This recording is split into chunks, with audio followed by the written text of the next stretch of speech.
It was a quiet afternoon in Maple Creek, a small farming town where life moved slow, except inside the Sterling National Bank, where people's pride often clashed with power. Eli Carter, a humble black farmer in his late 60s, stepped inside the marble-floored lobby. His clothes were faded, his boots carried the dust of the fields, but his eyes shone with dignity. In his rough, weathered hands, a brown envelope. Inside it, $48,000 in cash, his life savings, earned through sweat and storms. He waited in line, quietly watching businessmen in suits pass him with smirks. Finally, when his turn came, he smiled politely at the counter. "Good afternoon, ma'am," he said softly. "I'd like to deposit my savings." But the manager, Mr. Dalton, a sharp-faced man with slicked-back hair, didn't even look up. Instead, he said loudly, "Sir, this counter's for customers, not charity cases." People turned. A few giggled. Eli's fingers tightened around the envelope. I've worked 20 years for this," Eli whispered. "It's my savings." Dalton finally looked up and laughed. "You? A farmer? With savings?" He yanked the envelope from Eli's hands, opened it, and the bills slipped through his fingers, scattering across the polished floor like fallen leaves. A hush fell. Eli bent down, picking up his money, one bill at a time, his hands shaking, his face red with humiliation. Dalton leaned back in his chair, smirking. "Next time, try bringing your checkbook instead of your barn money," he sneered. The crowd murmured. Some laughed. But before Dalton could say another word, a door creaked open behind the counter. From the manager's office, a tall man in a dark suit stepped out, his eyes cold, his posture sharp. Everyone froze. "Mr. Dalton," the man said, his voice calm but dangerous. "Whose money are you throwing on my floor?" The lobby went silent. Dalton's smile vanished. He turned and realized who it was. Mr. Robert Sterling, the regional director of the entire bank chain, and Eli's former employer from years ago, long before the marble floors and glass counters of Sterling Bank. Eli Carter's world was made of soil, sweat, and sunrise.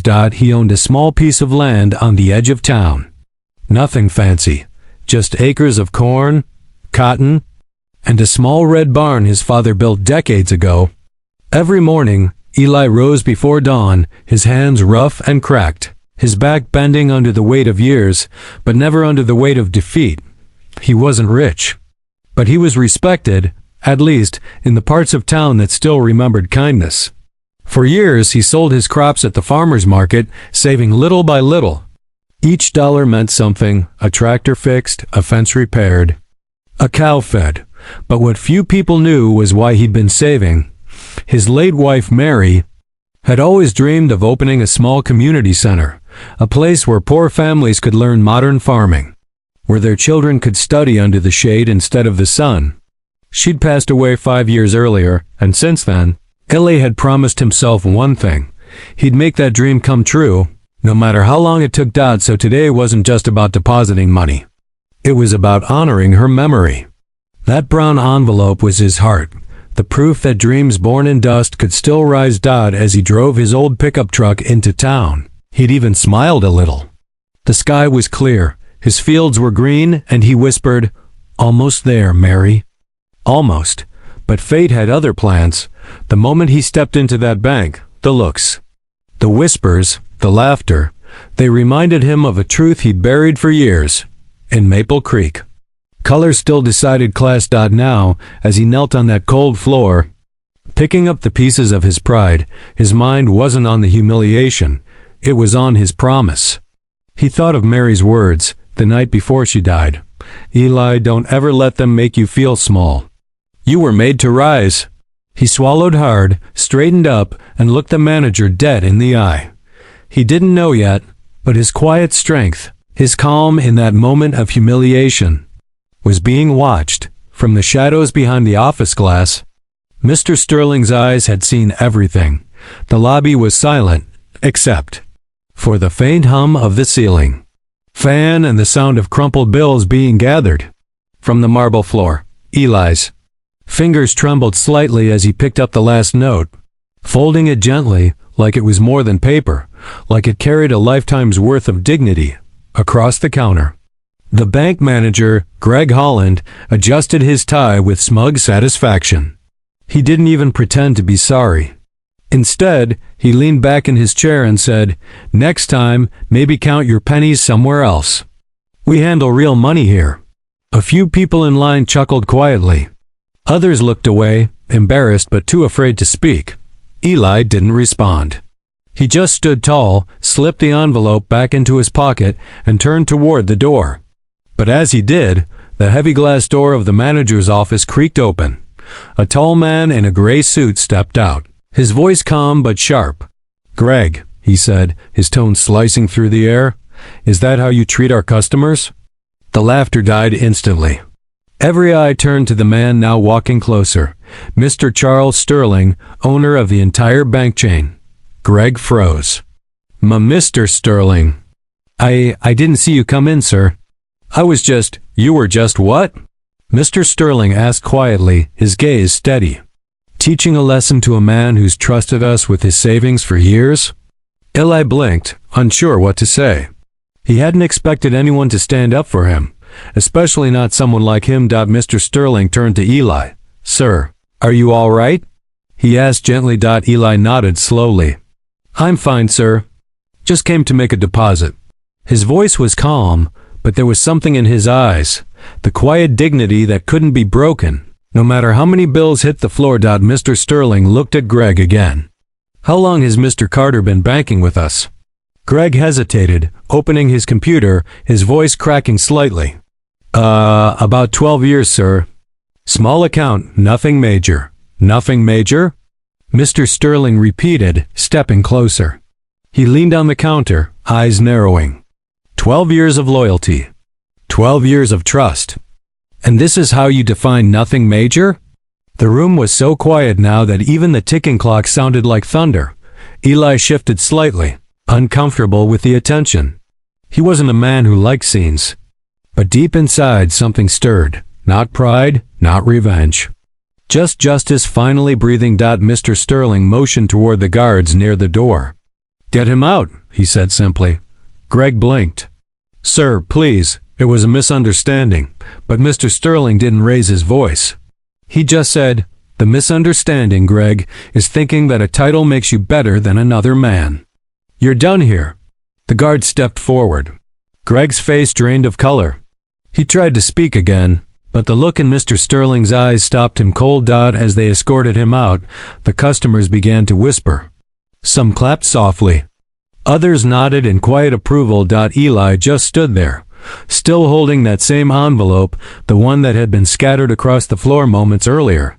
But now, it felt heavier. Not with shame, but with vindication. Mr. Sterling turned back to him. "Sir, on behalf of this bank, I apologize. You'll never be treated like that again. Ever." Eli gave a humble smile. "Thank you, sir. I didn't need revenge, just respect." Mr. Sterling nodded, his voice softer now. "Sometimes, Mr. Carter, respect is the revenge." And for the first time in a long time, Eli felt something he hadn't felt since Mary was alive, peace. But the story wasn't done yet. Because what happened next, just hours later, would make the entire town of Maple Creek talk for weeks. The afternoon sun had begun to fade, casting golden lines through the blinds of the bank's office as Mr. Sterling invited Eli to sit. Most of the customers had left. But whispers still lingered. "Did you see what happened?" He fired the manager right on the spot. Inside the office, Mr. Sterling leaned forward, his voice calm but curious. "Mr. Carter," he said, "I've gone through your account records. You've deposited consistently for over a decade, even through droughts and bad harvests. That's remarkable." Eli smiled faintly. "You see, sir, a man's field may go dry, but if his faith don't, he'll still grow something." Mr. Sterling nodded slowly, impressed. "May I ask what the deposit was for today? You came with quite a large amount." Eli hesitated. "It's for a project. My wife's dream, actually. She passed away some years back. Wanted to start a small learning center for farmers' kids, a place they could learn to read, to work, to dream bigger than the soil." For a moment, silence filled the room. Then Mr. Sterling exhaled softly and said, "I think Mary would be proud of you, Mr. Carter." Eli's eyes watered slightly. "I just hope I can make it happen before I'm gone." Mr. Sterling stood up. "Maybe you won't have to wait that long." He walked to his desk, opened a drawer, and pulled out a file. He turned the pages, his tone thoughtful. "You know, our bank's foundation sponsors community projects every year, but we've never had anyone come in with such heart and purpose.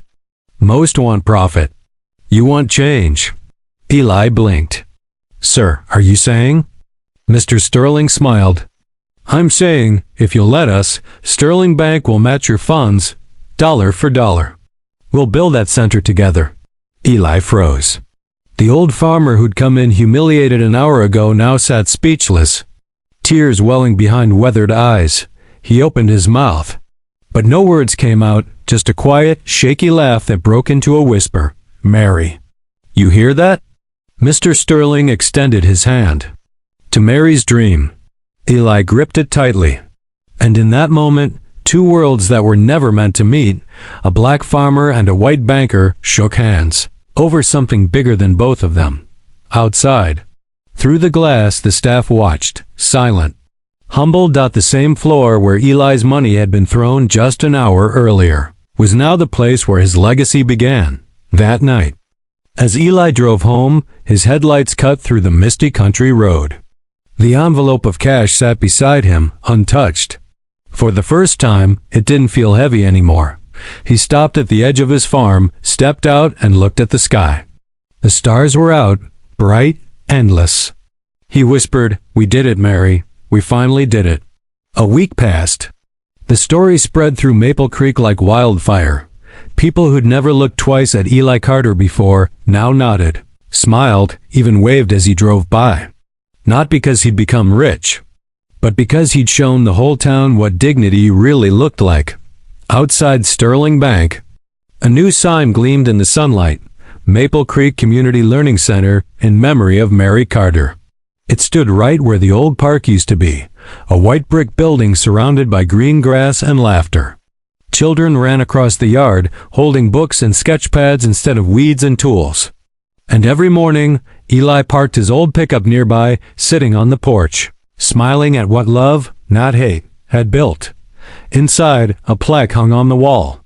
It read, "Built by hands that tilled the land and a heart that never stopped believing." Mr. Sterling often visited, sometimes with his own family. Each time, he shook Eli's hand like a friend, not a banker. Because in that single moment of courage, they'd both changed. One learned humility, the other peace. But Eli never spoke much about the humiliation anymore.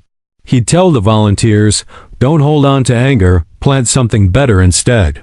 And when the sun set behind the fields, he'd whisper quietly to Mary's photo on his desk, "We did it, love." We turned their laughter into light. Then, one afternoon, a little boy tugged at his sleeve and asked, "Mr. Carter, why do you work so hard for this place?" Eli smiled, eyes warm, voice soft. "Because, son, someday I won't be here. But this will keep growing." He looked out at the children running across the field, black, white, brown, all together. And as the golden light of evening wrapped around them, it felt like the world for just a moment was right again. Final line, narrator voice. He came to deposit money, but what he truly deposited was faith, and what the world returned was hope.